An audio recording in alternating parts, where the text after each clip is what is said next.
Καλησπέρα σε όλες και όλους.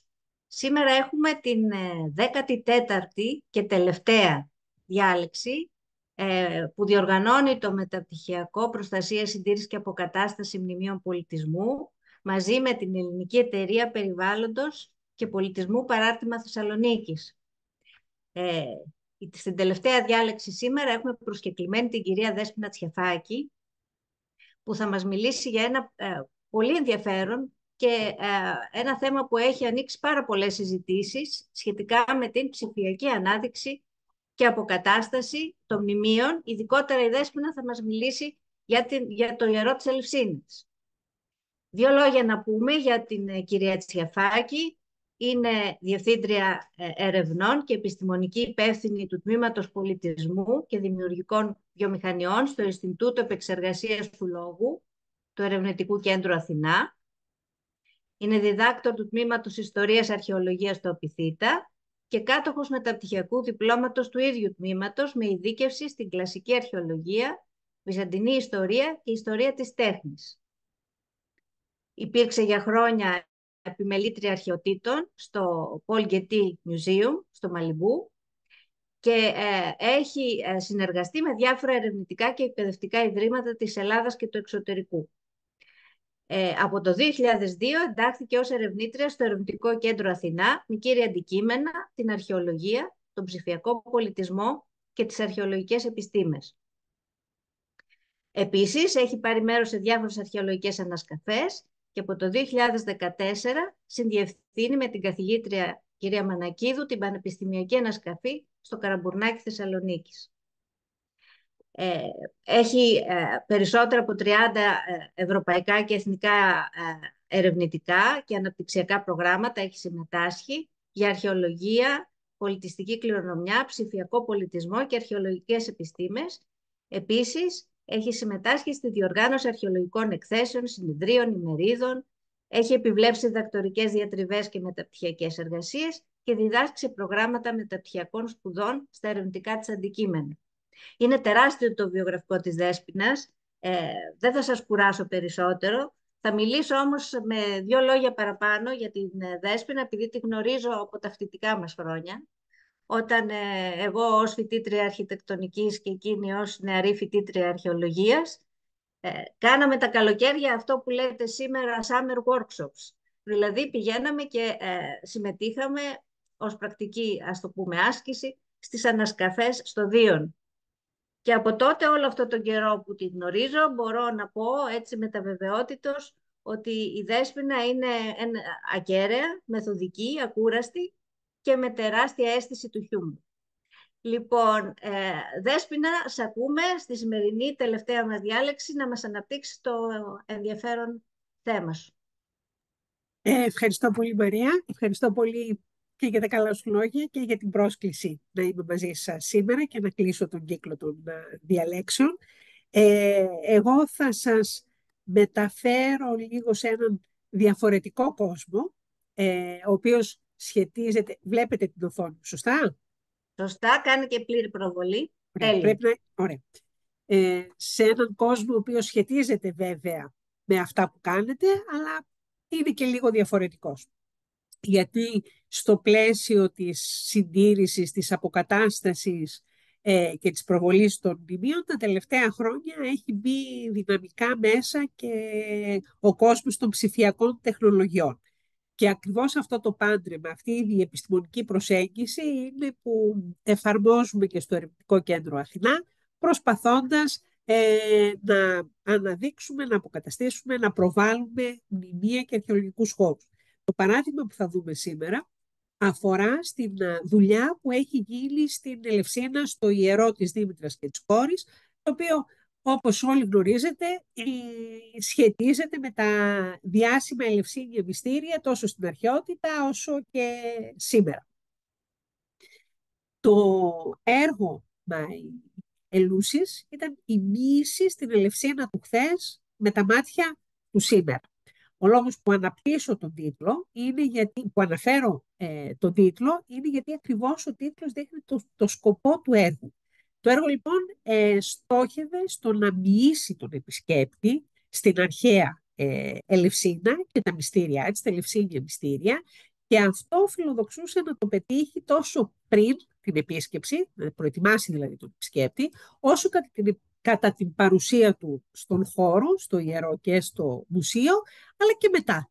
Να συνεχίσει να ενδιαφέρεται και να συνεχίσει να τον προσεγγίσει και να τον γνωρίσει. Κινείται δηλαδή στο πλαίσιο της δημόσιας ψηφιακής αρχαιολογίας. Ένα από τα πράγματα τα οποία μάθαμε δουλεύοντας στο χώρο αυτό, όχι στην Ελευσίνα, γενικότερα σε αυτό το πάντρεμα το ψηφιακό με την αρχαιολογία, με τα μνημεία, είναι ότι η διεπιστημονικότητα δεν αρκεί. Χρειάζονται πολλές ειδικότητες, χρειάζονται πολλοί άνθρωποι και χρειάζεται μια πολύ μεγάλη ομάδα. Στις δύο εικόνες στην οθόνη βλέπετε όχι όλη την ομάδα, σε καμία περίπτωση δεν είναι όλη η ομάδα. Είναι διαφορετικά, κάποια άτομα κοινά, κάποια διαφορετικά στις δύο φωτογραφίες. Η εικόνα στα δεξιά είναι η έναρξη του έργου, είμαστε αυτοί οι οποίοι ξεκινήσαμε. Η δεύτερη εικόνα δείχνει σε μία εκδήλωση που είχαμε κάποιοι από εμάς, αλλά ήμασταν περισσότερα από 30 άτομα σε όλη τη διάρκεια του έργου. Ίσως κάποια στιγμή να φτάσαμε και τα 50 άτομα. Γιατί το τονίζω, γιατί είναι οι άνθρωποι αυτοί που κάνουν και την αποκατάσταση και την προβολή και τη διατήρηση και τη μετάδοση της γνώσης. Ποιοι ήταν λοιπόν αυτοί οι οποίοι δουλέψαμε μαζί? Καταρχάς, η ίδια η εφορία της Δυτικής Αττικής που έχει στο χώρο ευθύνη στην Ελευσίνα, ο φορέας πολιτισμού δηλαδή, ο οποίος ήταν και η βάση του έργου, ο πυρήνας, και ήταν αυτός ο φορέας ο οποίος παρήχε έγκυρο επιστημονικό περιεχόμενο και υποστηρικτικό υλικό στην κοινοπραξία καθ' όλη τη διάρκεια του έργου. Χωρίς τη δική τους βοήθεια, συνεργασία και υποστήριξη, δεν θα ήταν δυνατόν να πετύχουμε πράγματα. Επίσης, εκεί έγινε και η εγκατάσταση του απαραίτητου εξοπλισμού για τα συστήματα και τις εφαρμογές, και εκεί κανείς στο χώρο δηλαδή βλέπει αυτά τα οποία έχουν δημιουργηθεί. Ο δεύτερος εταίρος ήμασταν εμείς, το Ερευνητικό Κέντρο Αθηνά, το οποίο ήταν ο συντονιστής φορέας του έργου, και φυσικά ο ρόλος του ήταν η στενή συνεργασία με όλους τους εταίρους. Το Αθηνά έχει πολυετή εμπειρία σε εφαρμογές ψηφιακής αρχαιολογίας, και η ομάδα, η ερευνητική, αποτελείται από πάρα πολλές ειδικότητες. Αρχαιολόγους, πληροφορικούς, πολιτιστικούς διαχειριστές, φυσικούς, μουσιολόγους, διάφορες ειδικότητες, μέχρι σεναριογράφους. Έρευνα και πειραματική ανάπτυξη ενός ολοκληρωμένου πλαισίου τεχνολογικής καινοτομίας είναι αυτό που κάνει το Αθηνά. Στο συγκεκριμένο έργο, στην Ελευσίνα, αξιοποιήθηκαν οι τρισδιάστατες τεχνολογίες, η ψηφιακή αφήγηση και τα εικονικά περιβάλλοντα. Και υλοποίηση τις εφαρμογές που βλέπετε κάτω στην οθόνη, οι οποίες τώρα είναι απλά γράμματα. Στην πορεία θα καταλάβετε τι είναι οι εφαρμογές αυτές. Στην κοινοπραξία συμμετείχαν και δύο εταιρείες. Μία, η Mentor, η οποία δραστηριοποιείται στην πολιτιστική παραγωγή και στη διαχείριση, και υλοποίησε δύο εφαρμογές, το Map και το Web, το χάρτη δηλαδή και την ιστοσελίδα, γιατί στην ανάδειξη και στην προβολή παίζει πολύ μεγάλο ρόλο το να έχεις ένα οργανωμένο, έχεις μια στρατηγική, ένα οργανωμένο σχέδιο.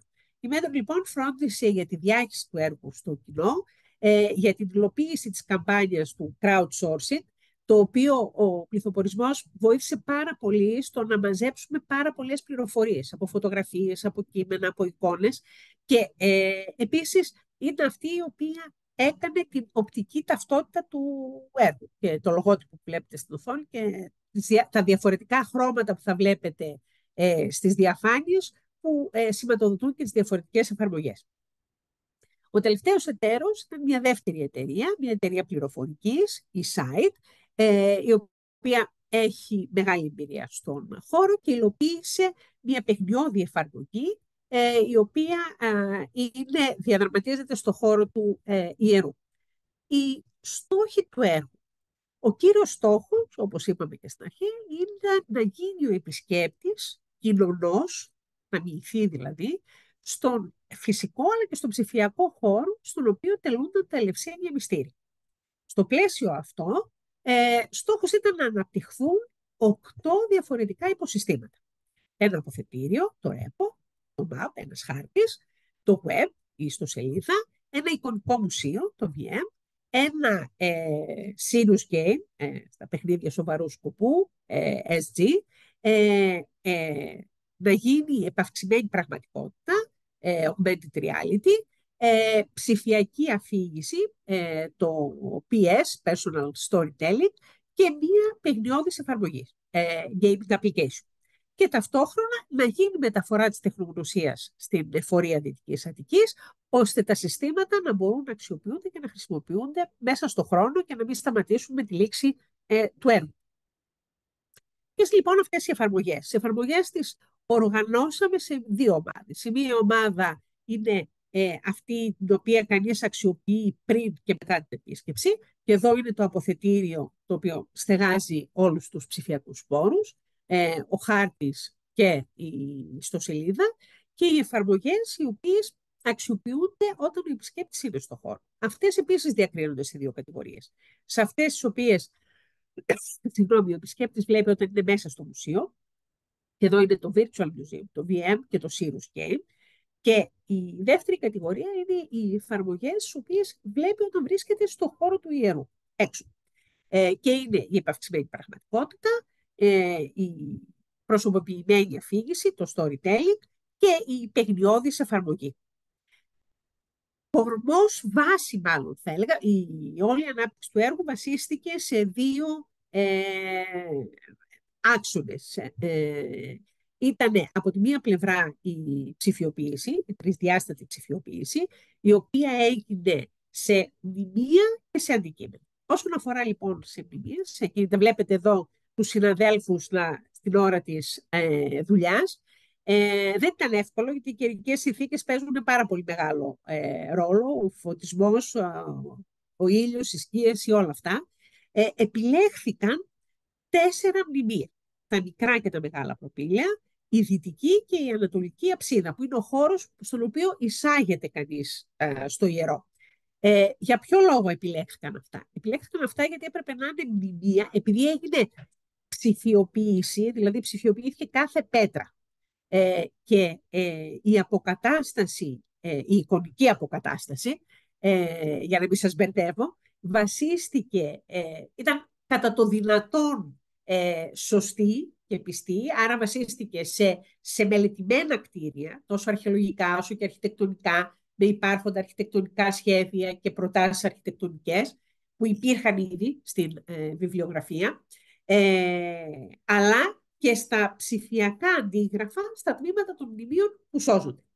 Τα τρισδιάστατα αυτά μοντέλα χρησιμοποιήθηκαν αφενός στις εφαρμογές οι οποίες αναπτύχθηκαν στο πλαίσιο του MyElusis, θα δείτε κάποια παραδείγματα στη συνέχεια, αλλά είναι επίσης διαθέσιμα στην εφορία Δυτικής Αττικής για περαιτέρω αξιοποίηση. Πρέπει να σας πω εδώ για παράδειγμα, όχι στην Ελευσίνα, αλλά σε άλλη περίπτωση μνημείου, το οποίο κάναμε τρισδιάστατη αποκατάσταση εικονικά πριν αρκετά χρόνια. Η εφορία που έχει το μνημείο το χρησιμοποίησε το μοντέλο για να μπορέσει να κάνει τη μελέτη για το φωτισμό στη συνέχεια.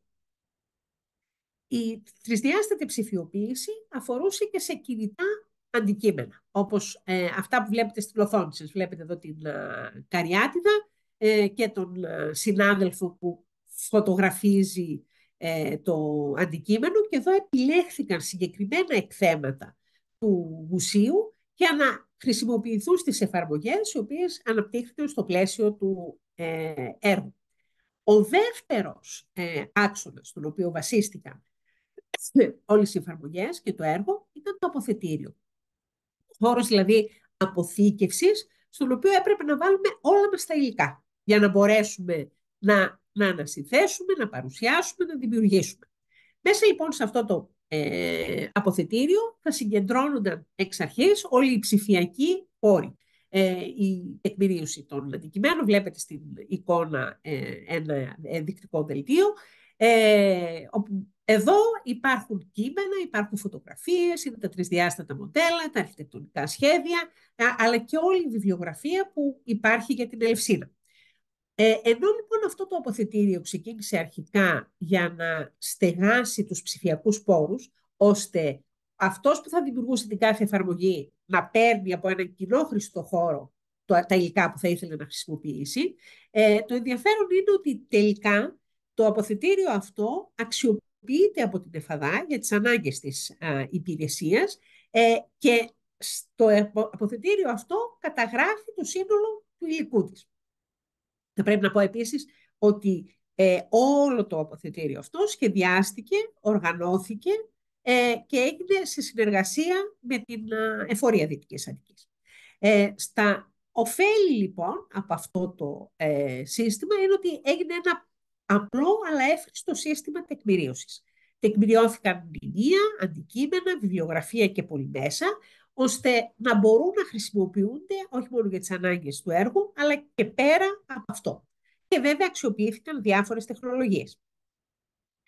Φεύγοντας λοιπόν από αυτά τους δύο άξονες, τις δύο βάσεις μας, τα δύο θεμέλια, πάμε σε μια εφαρμογή η οποία ασχολείται με την προβολή, την ανάδειξη του χώρου και του ό,τι γίνεται σε αυτόν μέσα στο πλαίσιο του έργου. Αυτή λοιπόν είναι η ιστοσελίδα, το My Lucis Web.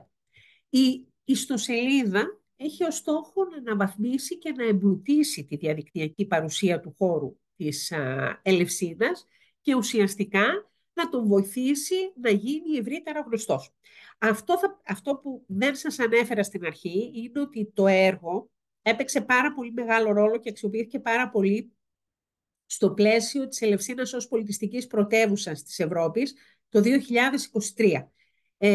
Οπότε πολλά χρησιμοποιήθηκαν και από την πολιτιστική. Στην ιστοσελίδα λοιπόν αυτή ενσωματώθηκαν όλοι οι ψηφιακοί πόροι οι οποίοι δημιουργήθηκαν στο πλαίσιο του έργου και στόχος ήταν να μοιήσουμε τους επισκέπτες, τους χρήστες στα Ελευσίνια μυστήρια ή, αν θέλετε καλύτερα, να προσκαλέσουμε τον κόσμο να έρθει στην Ελευσίνα και να δει τον χώρο στον οποίο τελούνταν τα Ελευσίνια μυστήρια. Γιατί μια βασική αρχή η οποία διέπει το έργο είναι ότι θέλουμε ο κόσμος να έρθει στην Ελευσίνα. Δηλαδή το ψηφιακό να λειτουργήσει ως πρόγευση, ως πρόσκληση και όχι να αντικαταστήσει το πραγματικό μνημείο και την πραγματική παρουσία στον χώρο. Ταυτόχρονα μέσα από το web δίνεται η δυνατότητα να έχει επαφή ο επισκέπτης με την εμπειρία της καθημερινής ζωής στην αρχαία Ελευσίνα, τόσο πριν έρθει στο χώρο, όσο και όσο βρίσκεται σε αυτόν, αλλά και μετά την επίσκεψή του. Στην οθόνη βλέπετε κάποιες εικόνες για το πώς είναι το web και κάποιες πληροφορίες, τις οποίες μπορεί να αντλήσει κανείς στην ιστοσελίδα, οι οποίες είναι πέρα από τις συμβατικές πληροφορίες. Για παράδειγμα, πληροφορίες για τον Άδη, για τις εφαρμογές, για την επαυξημένη πραγματικότητα, για τον Αισχύλο και τα Ελευσίνια μυστήρια, ιστορικά γεγονότα ή Ελευσίνια μυστήρια. Μια άλλη εφαρμογή είναι ο διαδραστικός χάρτης, το MAP, το οποίο επίσης αξιοποιείται από μακριά. Αυτός ο διαδραστικός χάρτης άρχισε να γίνεται γιατί για τα Ελευσίνια μυστήρια υπήρχε η Ιερά Οδός, ξεκινούσε μια πομπή από το νεκροταφείο του Κεραμικού στην Αθήνα και έφτανε μέχρι την είσοδο του Ιερού της Δήμητρας στην Ελευσίνα. Θέλοντας λοιπόν να δώσουμε στον επισκέπτη να κατανοήσει όλο αυτό, η διαδρομή αυτή σχεδιάστηκε σε ένα χάρτη, ορίστηκε σε ένα χάρτη, όπου σηματοδοτούνται τα διάφορα μνημεία που υπάρχουν στην πορεία της. Υπάρχουν πληροφορίες με κείμενα, με φωτογραφίες, με σχέδια και βιβλιογραφία για την αρχαία Ελευσίνα και τα μνημεία που βρίσκονται στον σύγχρονο αστικό ιστό. Αυτό φυσικά το περιεχόμενο είναι προσβάσιμο διαδικτυακά και υπάρχει δυνατότητα να το αξιοποιήσουν και χρήστες που έχουν δυσκολίες πρόσβασης. Και αυτό επίσης είναι διαθέσιμο τόσο πριν όσο κατά αλλά και μετά την επίσκεψη και μπορεί κανείς να πάρει διάφορες πληροφορίες. Έτσι, για παράδειγμα, βλέπετε στο χάρτη ότι που βρίσκεται το ιερό του Απόλλωνα, επιλέγει κάποιος το ιερό του Απόλλωνα και παίρνει πληροφορίες για το ίδιο το ιερό, αλλά και φωτογραφίες, γραβούρες και διάφορες κατηγορίες υλικού για το συγκεκριμένο αυτό ιερό που βρίσκεται στην πορεία της Ιεράς Οδού. Όσον αφορά τώρα το εσωτερικό, είπαμε ότι έχουμε δύο, όταν βρίσκεται ο επισκέπτης πια στην Ελευσίνα. Έχουμε δύο κατηγορίες εφαρμογών που αφορούν στο μουσείο. Η μία είναι το εικονικό μουσείο και η άλλη είναι μια εφαρμογή Sirius Game. Στο εικονικό μουσείο. Εδώ θα πρέπει να σημειώσω ότι όταν έγινε το εικονικό μουσείο δεν είχε ανοίξει ακόμη το καινούριο μουσείο στην Ελευσίνα. Δεν είχε γίνει δηλαδή η καινούργια η επανέκθεση. Ήταν κλειστό. Οπότε κύριος στόχος της εφορίας εκείνη την εποχή ήταν να δώσουμε στους επισκέπτες μία γεύση του τι θα περιείχε το μουσείο. Για το λόγο αυτό, το εικονικό μουσείο κτίστηκε αναπαράγοντας ουσιαστικά τον χώρο του πραγματικού μουσείου και ακολουθώντας η διαμόρφωση που είχε η μουσιολογική και η μουσιογραφική μελέτη. Και στα χρώματα και σε όλα αυτά, το πώς το σκεφτόταν εκείνη την εποχή. Γι' αυτό και οι επιλογές που βλέπετε. Αυτό λοιπόν, το εικονικό μουσείο βρίσκεται εγκατεστημένο σε ένα κτίριο που διαμορφώθηκε εκτός μουσείου, στην άκρη του αρχαιολογικού χώρου, που διαμορφώθηκε ειδικά για να στεγάσει τις εφαρμογές αυτές.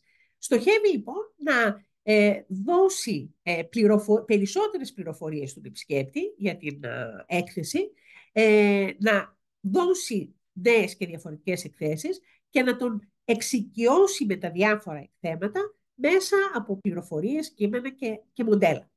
Ο στόχος εδώ ήταν να έχει το Μουσείο της Ελευσίνας το προσωπικό του εικονικό κόσμο. Και ωστόσο λειτουργεί ως εργαλείο. Δηλαδή η έκθεση δεν είναι μία στημένη έκθεση, αλλά αυτό που φτιάχτηκε και δόθηκε στην εφορία Δυτικής Αττικής είναι ένα εργαλείο, στο οποίο μπορούν να εναλλάσσουν εκθέσεις, να κάνουν δοκιμές, να δώσουν διαφορετικές εκθέσεις στο κοινό, αλλά να μπορούν και οι ίδιοι να κάνουν δοκιμές για εκθέσεις που θα θέλουν να κάνουν στο μέλλον. Έτσι, έχει τη δυνατότητα για θεματικές, για μόνιμες ή περιοδικές εκθέσεις και έχει μια εύκολη διαχείριση στον χώρο. Βλέπετε εδώ μια γεύση με το πώς είναι το μουσείο αυτό και πώς το περιηγείται κανείς, οι πληροφορίες που μπορεί να πάρει.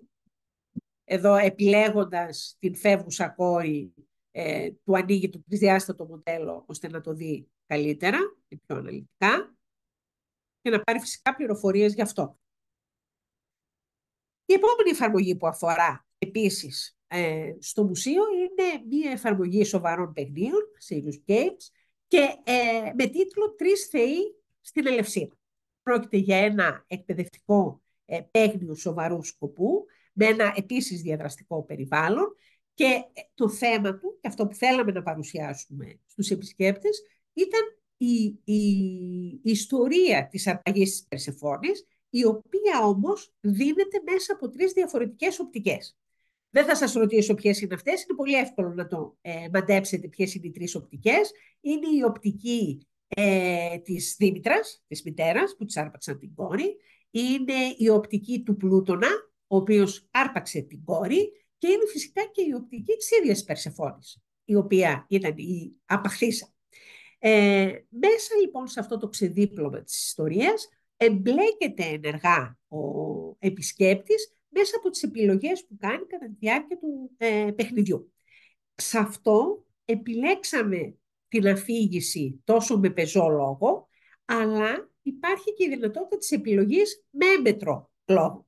Θα πρέπει να πω ότι όταν αρχικά κάναμε την επιλογή του έμμετρου λόγου και γράψαμε τα ποιηματάκια, θεωρούσαμε ότι αυτό απευθύνεται περισσότερο στα παιδιά.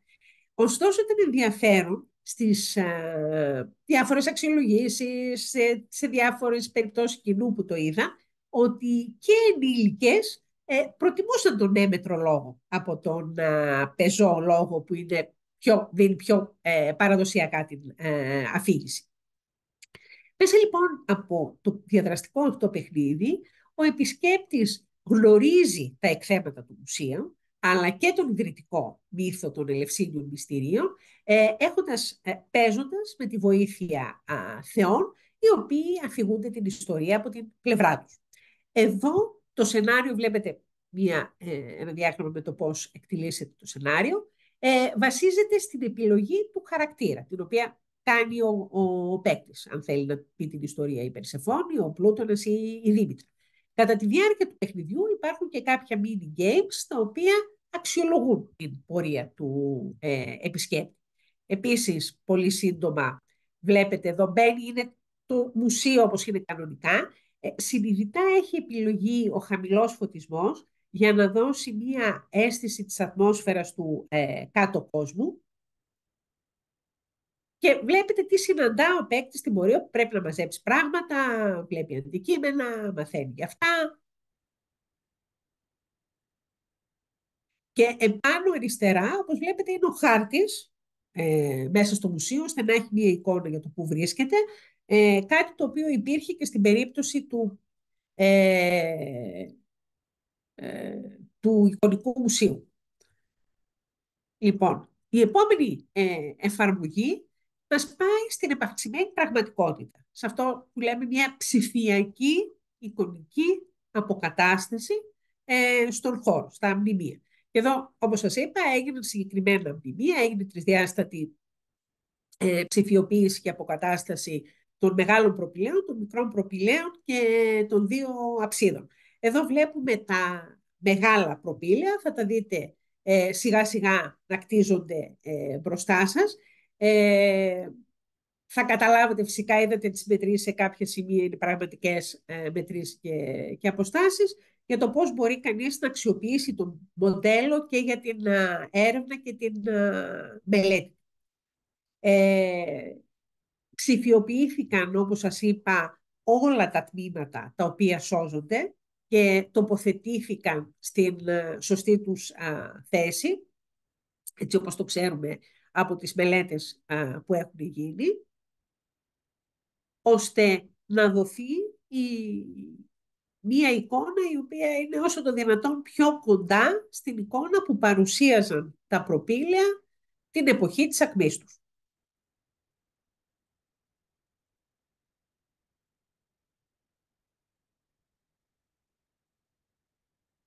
Και προσπαθήσαμε να δοθούν όσο το δυνατόν περισσότερες λεπτομέρειες και από το εσωτερικό. Βλέπετε τα φαντώματα.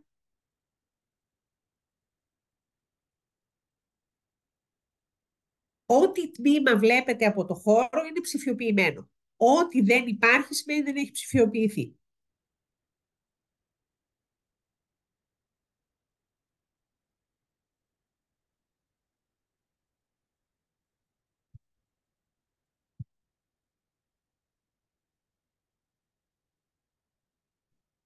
Το μοντέλο αυτό που έγινε, όπως σας είπα, και για τα μικρά προπήλαια και έγινε και για τις δύο αψίδες, αξιοποιήθηκε για την εφαρμογή της επαυξημένης πραγματικότητας, την οποία έχει την ευκαιρία ο επισκέπτης να δει όταν βρίσκεται στον χώρο. Στην επαυξημένη πραγματικότητα τι έχουμε? Ουσιαστικά επαύξηση του φυσικού, έναν εμπλουτισμό του φυσικού περιβάλλοντος, χρησιμοποιώντας συνθετικό υλικό, ψηφιακό στην περίπτωσή μας, το οποίο αναπαράγεται από υπολογιστές σε πραγματικό χρόνο.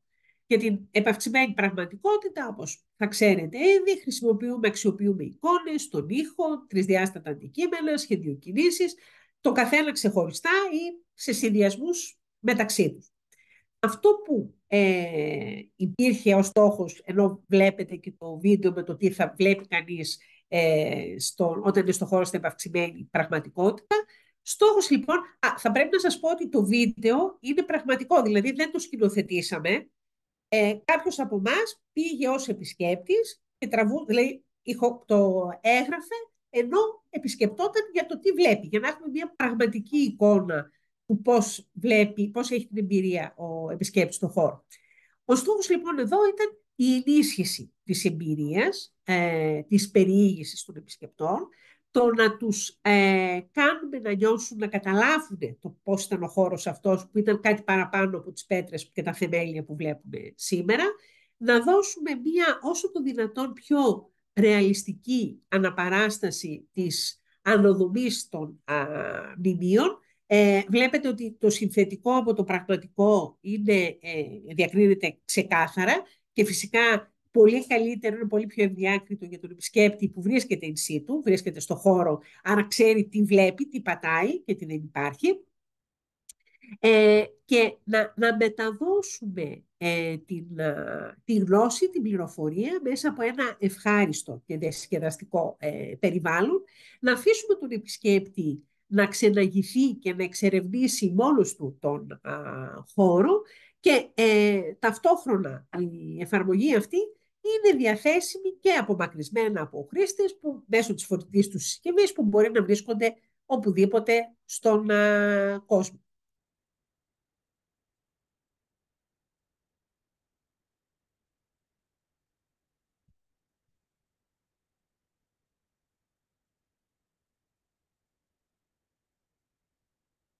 Αυτά είναι ενώ περπατάει μέσα στα προπήλαια για να προχωρήσει κατά την είσοδο στο ιερό.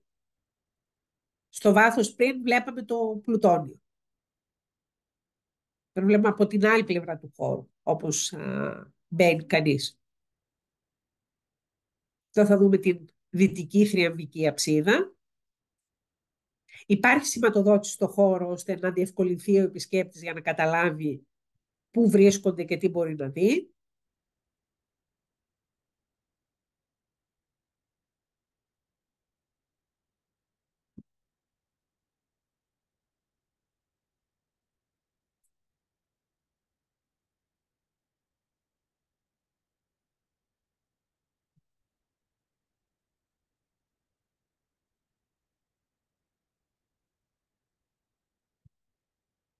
Λοιπόν, συνεχίζοντας, η επόμενη εφαρμογή, στην οποία είναι πάλι όσο βρίσκεται στο ιερό, ο επισκέπτης, είναι το storytelling, η εξατομικευμένη αφήγηση.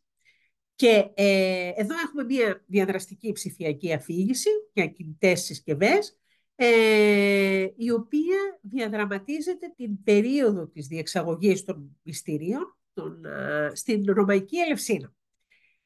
Γιατί στην Ρωμαϊκή Ελευσίνα, και γιατί η Ελευσίνα, όπως πιθανόν γνωρίζετε, έχει μια μακραίωνη ιστορία και παράδοση. Ο λόγος που επιλέχθηκε η Ρωμαϊκή περίοδος είναι γιατί στην πραγματικότητα αυτή τη φάση βλέπει ο επισκέπτης όταν είναι στο χώρο. Άρα δεν θα είχε νόημα να τους ξεναγήσουμε, να τους περιηγήσουμε σε φάσεις στις οποίες δεν μπορούν να δουν καλά. Έτσι, μέσα από την ψηφιακή αυτή αφήγηση, ο επισκέπτης γνωρίζει τον αρχαιολογικό χώρο μέσα από την οπτική του χαρακτήρα τον οποίο θα επιλέξει, συμμετέχοντας σε μία ιστορία μυστηρίου. Έχουμε δηλαδή μυθοπλασία, έχουμε ένα σενάριο, ένα παραμύθι. Η εφαρμογή αυτή συνδυάζει μια περιήγηση σε σημαντικά μνημεία του αρχαιολογικού χώρου, συνδέοντας βιωματικά τον επισκέπτη με την ιστορία του χώρου αυτού. Οι στόχοι στην εφαρμογή αυτή, στο μυστήριο στην αρχαία Ελευσίνα, είναι η ιστορική ενσυναίσθηση, η γνωριμία με το χώρο και ταυτόχρονα η ψυχαγωγία, με την έννοια της αγωγής της ψυχής. Διαδραματίζεται στα 160 μετά Χριστό. Οι πηγές έμπνευσης είναι η Ελευσίνα των Ρωμαϊκών χρόνων, κάποια ιστορικά γεγονότα που ξέρουμε ότι συνέβησαν, θέματα τα οποία σχετίζονται με τα Ελευσίνια μυστήρια, όπως είναι η ζωή και η μεταθάνατον ζωή, αλλά και διαχρονικά θέματα όπως είναι η ασθένεια, ο έρωτας, η φιλία, αλλά και ο θρησκευτικός φανατισμός. Υπάρχουν 5 πρωταγωνιστές, τους οποίους επιλέγει ο επισκέπτης, επιλέγει ποιος θέλει να είναι, ώστε να δει την ιστορία με τα δικά του μάτια. Και το ενδιαφέρον είναι ότι στα σενάρια, ανάλογα με το ποιον επιλέγει, ακούει την ιστορία με τον δικό τρόπο, αλλά υπάρχουν και οι διάλογοι. Είναι την παραμονή των Ελευσινίων μυστηρίων, γίνεται, όπου όλοι αυτοί βρίσκονται στην Ελευσίνα, γίνεται ένας φόνος και θα πρέπει ο επισκέπτης μέσα από τους διαλόγους και τις πληροφορίες που συλλέγει μιλώντας με τους άλλους πρωταγωνιστές της ιστορίας να ανακαλύψει ποιος είναι ο δολοφόνος. Επειδή λοιπόν, δεν ξέρω τι παρατηρείτε στη διαφάνεια αυτή, αλλά επειδή ένας από τις πιο συχνές ερωτήσεις όταν δείχναμε αυτή τη διαφάνεια είναι τι είναι ο φοιτητής του ιερού, αυτό μπορεί κανείς εύκολα να το μάθει. Μέσα στην ιστορία δίνονται διάφορες πληροφορίες, ώστε να μάθει κανείς όσο το δυνατόν περισσότερα πράγματα, απλώς με έναν εύπεπτο τρόπο. Για τον φοιτητή, λοιπόν, όπως και για πολλά άλλα, μπορεί να μάθει κανείς στο web, η εφαρμογή είναι συνδεδεμένη, και να δει ποιος ήταν ο ρόλος του και τι έκανε αυτός. Άρα, οι όροι και οι άγνωστες λέξεις που υπάρχουν στην εφαρμογή, με κάποιον τρόπο εξηγούνται και μπορεί κάποιος να μάθει περισσότερα πράγματα. Η τελευταία εφαρμογή στον χώρο της Ελευσίνας είναι η παιχνιώδης εφαρμογή. Και εδώ έχουμε μια παιχνιώδη εμπειρία περιήγησης στον αρχαιολογικό χώρο της Ελευσίνας. Βλέπετε και την εισαγωγή της, βλέπετε και τον χάρτη, η οποία όμως αυτή τη φορά γίνεται με γρίφους και με διάχυτη πληροφορία, η οποία υπάρχει στα διάφορα μνημεία. Οι επισκέπτες καλούνται να ακολουθήσουν, να ανανιχνεύσουν τη διαδρομή τους μέσα από κινητές συσκευές, παρακολουθώντας ταυτόχρονα τον περιβάλλοντα χώρο και να βιώσουν την γνώση η οποία τους παρέχεται μέσα από την εφαρμογή και τα μνημεία. Υπάρχει μια αυτοματοποιημένη αφήγηση κειμένων και ένας διαδραστικός χάρτης στον οποίο βλέπουν πού βρίσκονται και το πώς μπορούν να πάνε στο επόμενο μνημείο. Ολοκληρώνοντας λοιπόν τις εφαρμογές μέσα στο έργο My Eleusis, ποια είναι τα ωφέλη που αποκομίσαμε. Καταρχάς, η ανάδειξη και η προβολή των πτυχών του πολιτιστικού αποθέματος της Ελευσίνας με έναν πιο σύγχρονο και πιο ελκυστικό τρόπο.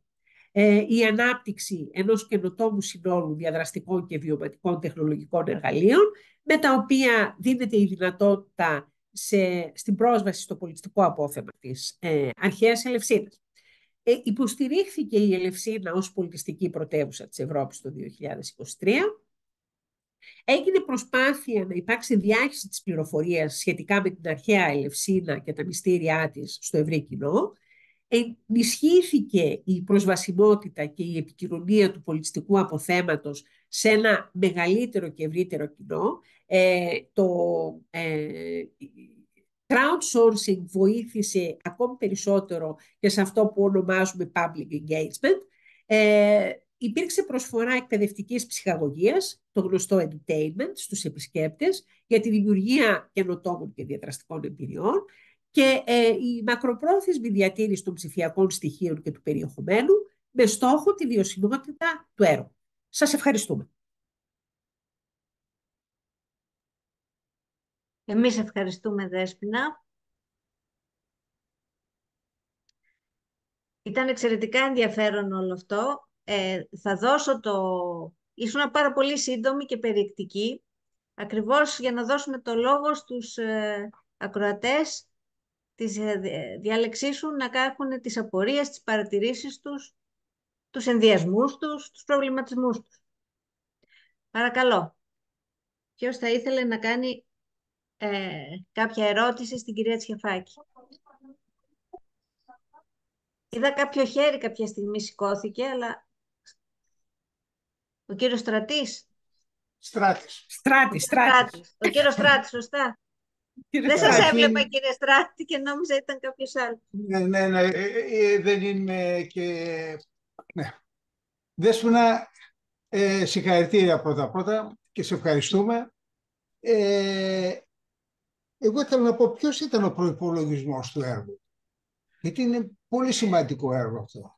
Ναι, είναι πολύ σημαντικό έργο αυτό. Ο προϋπολογισμός του ήταν λιγότερο από 700.000 ευρώ. 100. Όχι, 100 δεν θα γινόταν. Λιγότερο από 700.000 ευρώ. Λιγότερο.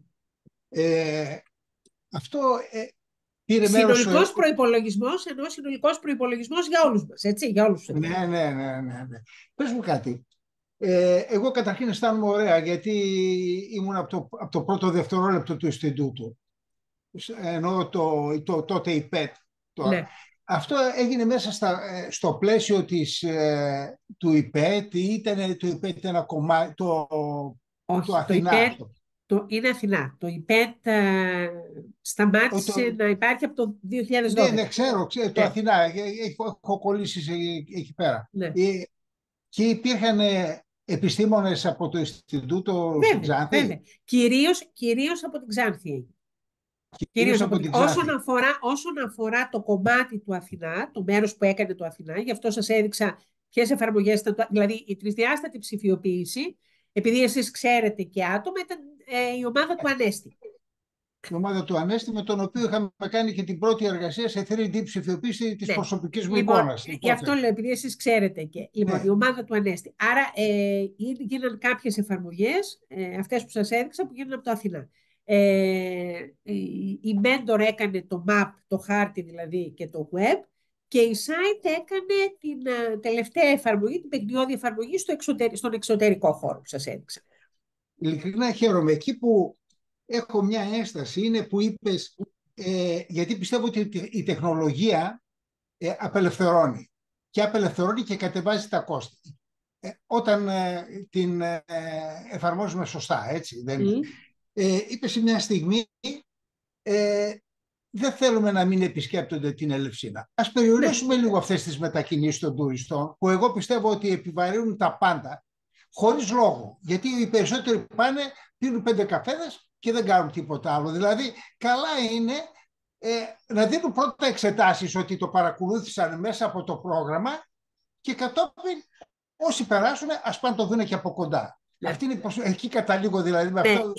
Η Ελευσίνα δεν έχει μεγάλη επισκεψιμότητα βέβαια, πρέπει να σας πω. Ο χώρος Ελευσίνας δεν είναι από τους παρόλο που είναι πολύ κοντά στην Αθήνα, έχει περιορισμένη επισκεψιμότητα.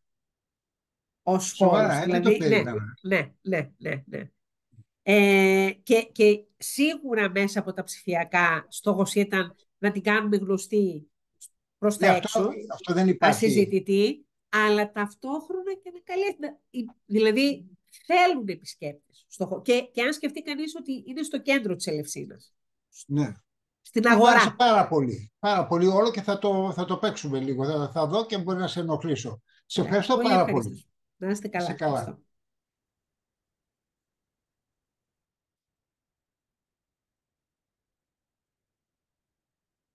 Ο κύριος Ανδρέας Γεωργόπουλος. Παρακαλώ.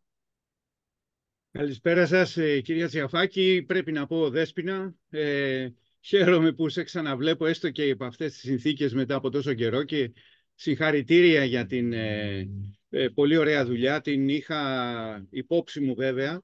Αυτό θα έλεγα. Ναι, εκείνο που και στα παιδιά από την Ξάνθη βεβαίως, όπου ξέρεις ότι έχουμε και καλή συνεργασία. Εκείνο που ήθελα να ρωτήσω είναι από όλα αυτά τα διάφορα που έγιναν στο πλαίσιο αυτού του έργου, πόσα είναι διαθέσιμα στο κοινό και πόσα δεν είναι διαθέσιμα ακόμα, γιατί εγώ μπήκα εντωμεταξύ στο myelefsis.com και κάποια είναι κλειστά. Βέβαια, άλλα είναι διαθέσιμα για τις κινητές συσκευές. Αλλά ναι, αυτό θα έλεγα εξαρτάται από το ποια εφαρμογή. Έτσι. Καταρχάς, το εικονικό μουσείο και το Serious Game είναι στο χώρο, στο κτίριο. Δηλαδή, η εφορία δεν ήθελε να τα βγάλει διαδικτυακά. Ήταν δική τους επιλογή ότι ήθελαν ο επισκέπτης να έρχεται και να τα βλέπει εκεί. Αρχικά ήταν διαδικτυακά όσο ήταν κλειστό το μουσείο, μέχρι να γίνει το μουσείο, αλλά μετά αποφάσισαν, οπότε είναι offline αυτή τη στιγμή, αλλά υπάρχουν στην οικία ΔΑΜ, είναι εκεί. Η εφαρμογή της επαυξημένης πραγματικότητας είναι στο χώρο. Πηγαίνοντας κανείς, τη βλέπει. Δεν είναι όπως και το gaming application, επίσης είναι εκεί. Το map και το web είναι επίσης επάνω, είναι ανοιχτά. Δηλαδή και το χάρτη μπορεί να δει κανείς και στο web το να δει κανείς το πληροφοριακό υλικό που υπάρχει. Οπότε υπάρχουν. Μάλιστα. Κάποιες online, κάποιες offline, αλλά κάποιες στο χώρο, αλλά είναι όλες λειτουργικές αυτή τη στιγμή. Ωραία. Ευχαριστώ πάρα πολύ και συγχαρητήρια. Να είσαι καλά, Ανδρέα. Ευχαριστώ. Ο κύριος Σάκης Μπαλασσάς έχει ένα σχόλιο στο chat. Πολύ ενδιαφέρουσα η δουλειά σας. Μία μόνο επιφύλαξη, αν το ψηφιακό μουσείο, αντί να προκαλέσει συμπλήρωμα της επιθυμητής προσέλκυσης, δράσει αποτρεπτικά ως προς την διαζώση επίσκεψη στο χώρο και στο μουσείο. Υπάρχουν κάποια δεδομένα ως προς την αύξηση της επισκεψιμότητας? Δεδομένα για την αύξηση επισκεψιμότητας δεν έχω εγώ και δεν μπορώ να έχω εγώ. Είναι κάτι το οποίο η εφορία, και ξέρω ότι το τελευταίο διάστημα ξεκίνησαν, επειδή ήταν διάφορα πράγματα, ήταν στο χώρο γίνονταν εργασίες αναστήλωσης ταυτόχρονα. Οπότε δεν λειτουργούσε κανονικά. Αλλά ξέρω ότι η εφορία είναι από τα πράγματα τα οποία θέλει να κάνει. Τώρα, τι εννοείται λέγοντας ότι αντί να προκαλέσει συμπλήρωμα της επιθυμητής προσέλκυσης δράση αποτρεπτικά? Το φοβόμαστε αυτό? Αυτό εννοείται? Μήπως τα δει κανένας από το web και δεν πάει στο... Αλλά δεν είναι στο web όμως, αυτό σας είπα. Το εικονικό μουσείο. Ωστόσο, δεν θα ήταν άσχημο να είναι στο web, γιατί όπως είπαμε πριν, το εικονικό μουσείο μπορεί να παρουσιάσει διαφορετικές εκθέσεις. Άρα μπορεί να δώσει κανείς πράγματα, δηλαδή στις εναλλακτικές εκθέσεις που κάναμε, μία έκθεση είναι με την ιστορία της έρευνας στην Ελευσίνα. Που υπάρχουν γραβούρες, υπάρχουν χειρόγραφα, υπάρχουν διάφορα πράγματα. Που δεν υπάρχουν στο μουσείο και φυσικά δεν υπάρχει και δυνατότητα να κάνει κανείς μία τέτοια έκθεση. Άρα το εργαλείο λειτουργεί με διπλό ρόλο. Αφενός να δώσει στο κοινό και κάποιες εναλλακτικές παρουσιάσεις εκθεμάτων, και αφετέρου να χρησιμοποιηθεί ως εργαλείο από την εφορία για να κάνει τις δικές της δοκιμές, για να δει πώς μπορεί να στήσει μια άλλη έκθεση και πώς μπορεί να αξιοποιηθεί το υλικό που έχει. Ο κύριος Ανδρέας Γεωργόπουλος ίσως θέλει να πει κάτι από αυτού. Ακριβώς. Ήθελα να πω το εξής, ότι επειδή και εμείς στο εργαστήριο, στο εργαστήριο φωτογραμμετρίας του Πολυτεχνείου, έχουμε κάνει αρκετά αντίστοιχα πράγματα, όχι σε τέτοια κλίμακα βέβαια, έχουμε βρει πάρα πολλές μελέτες, επανειλημμένες, διεθνείς μελέτες, που λένε ότι εάν ένα μουσείο έχει και ένα ψηφιακό αντίγραφο, δηλαδή μπορεί κανείς να το επισκεφθεί ψηφιακά, αυξάνεται η φυσική του επισκεψιμότητα. Επομένως, θα έλεγα ότι αυτό το έργο μάλλον θα βοηθήσει την Ελευσίνα να αυξήσει τους επισκέπτες της, εάν αυτό βέβαια είναι το σκοπούμενο, παρά να τους αποτρέψει από το να πάνε. Αυτό μόνο, και ευχαριστώ και συγγνώμη που ξαναπήρα το λόγο. Αλίμονο. Κάποιος άλλος προβληματισμός ή σκέψη? Είναι ο κύριος Σταύρος Αφιώνης. Παρακαλώ. Γεια σας, καλησπέρα. Ευχαριστώ πολύ για την παρουσίαση, κυρία Τσιαφάκη. Πολύ ενδιαφέρον. Πολύ ενδιαφέρουσα. Θα ήθελα να ρωτήσω, αναφέρατε σε κάποια στιγμή της ομιλίας σας ότι υπάρχει ένα περίπτερο στον αρχαιολογικό χώρο που μπορεί ο επισκέπτης να χρησιμοποιήσει αυτές τις εφαρμογές. Αυτό που είπα είναι ότι υπάρχει ένας συγκεκριμένος χώρος, όχι περίπτερο, είναι η οικία ΔΑΜ, ένα κτίριο στην άκρη του αρχαιολογικού χώρου, στον οποίο μέσα υπάρχουν, μπορεί να δει το εικονικό μουσείο και το Sirius Game. Ναι. Μάλιστα, ρωτάω γιατί επισκέφτηκα τον αρχαιολογικό χώρο πριν από 2 μήνες και... δεν είχε ανοίξει ο χώρος και δεν ξέρω αν έχουν γίνει επίσημα και τα εγγένεια ακόμα, αλλά πριν 2 μήνες θα σας πω κάτι πάρα πολύ απλό. Υπήρχε πρόβλημα με τη σύνδεση του ρεύματος με τη ΔΕΗ. Τους καθυστερούσε η ΔΕΗ. Ωραία, μάλιστα, γι' αυτό δεν το... Και χρησιμοποιούσαμε μπαλαντέζα όσες φορές θέλαμε να κάνουμε κάτι. Είναι και κάποιες πρακτικές δυσκολίες. Ωραία, ευχαριστώ. Μία δεύτερη ερώτηση, και είμαι λίγο άσχετος με τα τεχνολογικά. Αυτά τα app είναι διαφορετικά app, πρέπει να τα κατεβάσεις χωριστά, ή είναι ένα app μέσα από το οποίο μπορείς να χρησιμοποιήσεις Εννοείται τα app, τα δύο για τον εξωτερικό χώρο. Είναι 2 διαφορετικά app, δηλαδή της επαυξημένης πραγματικότητας και του Sirius Game. Ναι, είναι διαφορετικά. Ωραία, μάλιστα. Και μία τελευταία ερώτηση από τους διοργανωτές. Αναρωτιέμαι άμα οι προηγούμενες ομιλίες, οι προηγούμενες 13 ομιλίες υπάρχουν κάπου αναρτημένες στο διαδίκτυο. Θα τις αναρτήσουμε. Περιμέναμε να τελειώσει ο κύκλος. Είναι όλες μαγνητοσκοπημένες, οπότε θα ανέβουν στο site του Μεταπτυχιακού και θα ενημερωθείτε με ανακοίνωση και στην ιστοσελίδα μας, αλλά και στο Facebook και παντού. Όπου ενημερωθήκατε τώρα δηλαδή, θα γίνει ανακοίνωση ότι έχουν ανέβει για να μπείτε να τις μελετήσετε ξανά, να τις ξανακούσετε. Ή όσες δεν προλάβατε να δείτε, να τις παρακολουθήσετε. Έτσι, περιμέναμε απλώς να κλείσει ο κύκλος για να τις ανεβάσουμε. Ωραία. Ευχαριστώ θερμά, ευχαριστώ. Άλλη ερώτηση? Εγώ να ρωτήσω κάτι, μάλλον σαν μια σκέψη, έτσι, αν μου επιτρέπεις, Δέσποινα,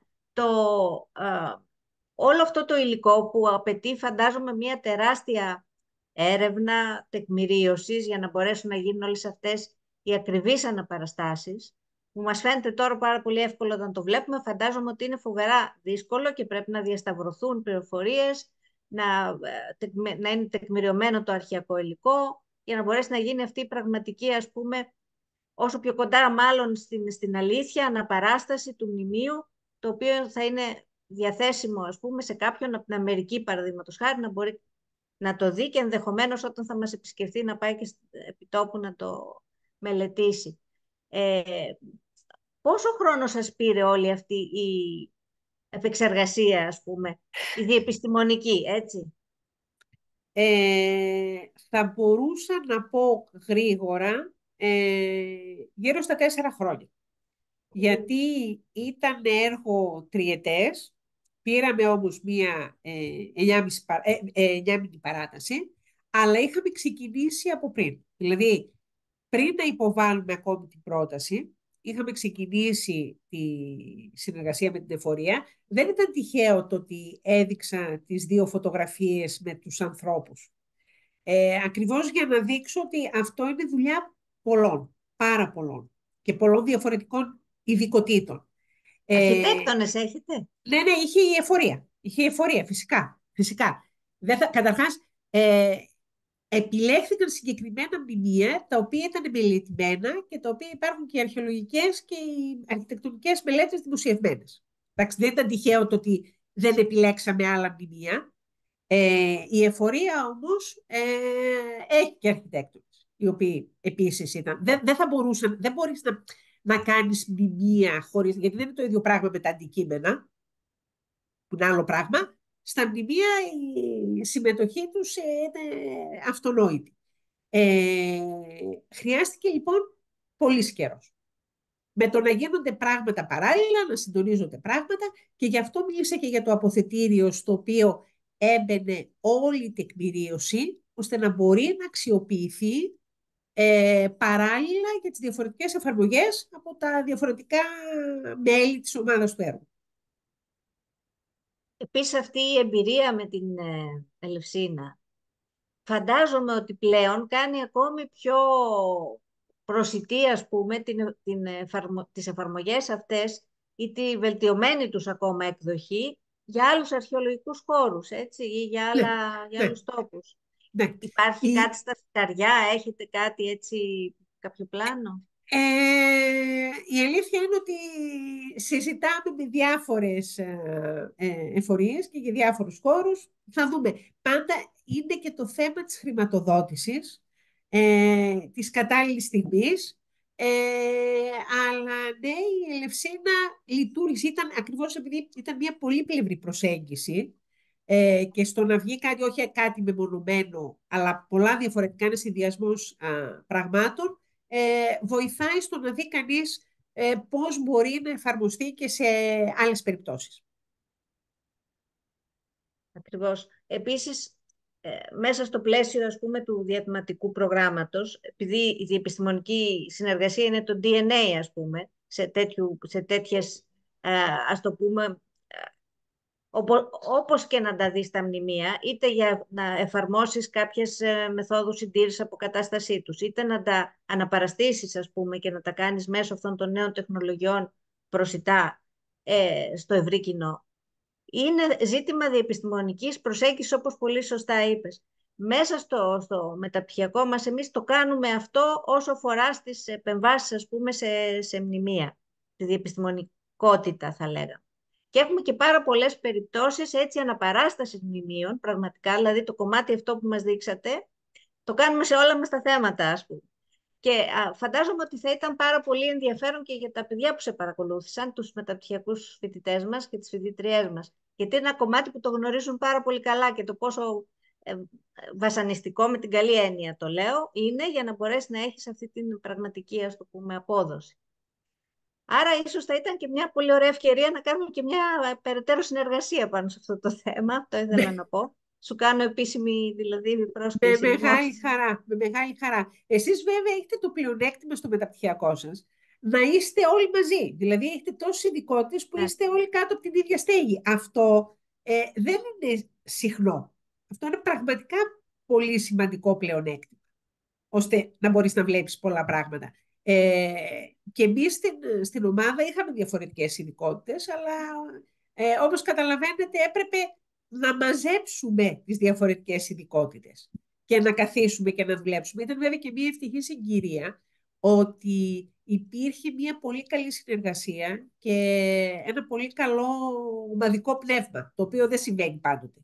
Και αυτό θα πρέπει να πω. Δεν είναι πάντοτε δεδομένο και αυτονόητο ότι μπορούν να συνεργαστούν τόσο πολλοί άνθρωποι μεταξύ τους. Δεν είναι. Όχι. Αλλά ακόμη πολλές φορές και οι δυσκολίες σου αφήνουν κάτι με την έννοια της εμπειρίας, ας πούμε. Ναι, εμείς αρχίσαμε με τα δύσκολα. Δηλαδή το έργο ξεκίνησε, υπογράφηκε, έγινε η ένταξή του το Δεκέμβριο του 19, με τον COVID να ξεκινάει το Γενάρη του 19. Δηλαδή, όταν ξεκινήσαμε τον Ιανουάριο, αμέσως μετά μας βγήκε ο COVID. Οπότε έπρεπε να αντιμετωπίσουμε και αυτό. Ακόμη και η πρόσβαση στο χώρο το πρώτο διάστημα ήταν μια πολύ μεγάλη πρόκληση. Ναι. Βέβαια, εντάξει, η περίοδος του εγκλισμού, τέτοιες εφαρμογές θα μπορούσαν την περίοδο αυτή να είναι εξαιρετικά χρήσιμες, ας πούμε, για την εμπειρία των... Να ρωτήσω κάτι. Αυτό με την αναπαράσταση που μας έδειξες τώρα, με συγχωρείς, έχω ξεχάσει και τα ονόματα έτσι πώς τα περιέγραψες, του να μπορείς, ας πούμε, βλέποντας το μνημείο και το τι έχει μείνει από αυτό, να μπορείς να δεις, να αναπαρίσταται, να χτίζεται. Την επαυξημένη πραγματικότητα. Την επαυξημένη πραγματικότητα. Μόνο στο κινητό, όταν είσαι στο χώρο, μπορείς να το δεις, ή αν είσαι σε κάποιο μέρος, ας πούμε, ξέρω εγώ, στην Αμερική, μπορείς να το... Και μακριά μπορείς να το δεις. Αυτό είναι μια εφαρμογή, η οποία είναι ένα app το οποίο μπορείς να το δεις. Και μακριά. Ναι. Πολύ καλό. Όπως επίσης θα ήταν και πολύ καλό από την Ελλάδα να δεις κάτι αντίστοιχο στην Κίνα, έτσι, ή στην Ινδία. Εξαιρετικά. Η σύγχρονη τεχνολογία στην υπηρεσία της διαχείρισης και της προβολής των μνημείων. Έτσι. Άλλη ερώτηση, κάποια... Κύριο Στράτης, κύριε Στράτη, θέλετε να πείτε κάτι? Τώρα μου δώσατε μια πάσα. Καταρχήν από το 2005-2006 πολλές διπλωματικές από το μεταπτυχιακό Β κύκλου έγιναν στο Ινστιτούτο. Δηλαδή η Χριστίνα Μακαρονά ολοκλήρωσε την διπλωματική της για 2 χρόνια δούλεψε εκεί πέρα, μετά αφού δούλεψε. Ήταν η Λαζίδου. Επίσης, ακριβώς και πάνω στο ίδιο θέμα, δηλαδή 3D ψηφιοποίηση. Και πολλοί άλλοι, ο Λευτέρης, ο Χαραλάμπους από την Κύπρο. Τουλάχιστον 6 άτομα, 7 άτομα φοιτητές που ήταν υπό τη δική μου επίβλεψη δούλεψαν στην Ξάνθη. Και μάλιστα υπήρχε και η δυνατότητα κάποιες μικρής υποτροφίας. Ίσως η Δέσποινα να θυμάται. Ναι. Προκρίσεις αυτά. Μετά κόπηκαν όλα. Δεν μας δίνανε μετά χρήματα. Εντάξει, αλλά εγώ το εκμεταλλεύτηκα γιατί βοήθησα πολύ στο εργαστήριο αρχαιομετρίας. Ήταν πάρα πολύ σημαντικό. Καλά κάνετε και το λέτε, γιατί ήταν πάρα πολύ σημαντικό. Ότι είχαμε τη δυνατότητα να δώσουμε.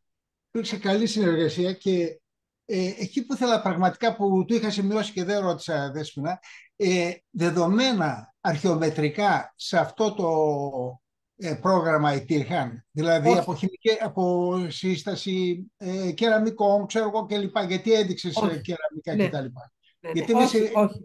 Γιατί είχαμε επικεντρωθεί ψηφιοποίηση σε συνδυασμό με αποτελέσματα χημικών αναλύσεων, που ήταν πολύ μπροστά από ό,τι είπανε μετά Και δημοσιεύθηκε το 2014 αυτή η εργασία. Ναι, όχι. Στο συγκεκριμένο έργο, όχι, δεν υπήρχαν. Δεν ήταν μέσα στους στόχους του έργου, δεν έγινε κάτι τέτοιο.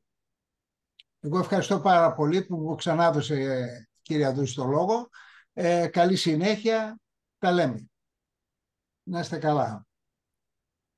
Αν δεν υπάρχει άλλη ερώτηση ή κάποια παρατήρηση, να ευχαριστήσουμε τη Δέσποινα Τσιαφάκη για την πολύ ενδιαφέρουσα αυτή ομιλία της.